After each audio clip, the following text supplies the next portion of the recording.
கண்ணில்லை என்றாலோ நிறம் பார்க்க முடியாது.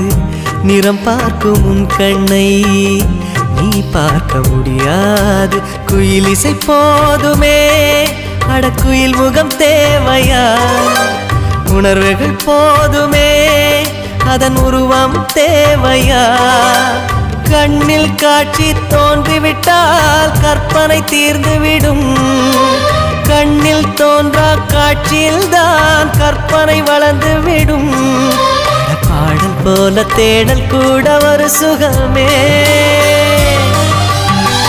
இசை பாடி வரும் இளம் காற்றுக்கு உருவமில்லை. காற்றலை இல்லை என்றால் ஒரு பாட்டொலி கேட்பதில்லை.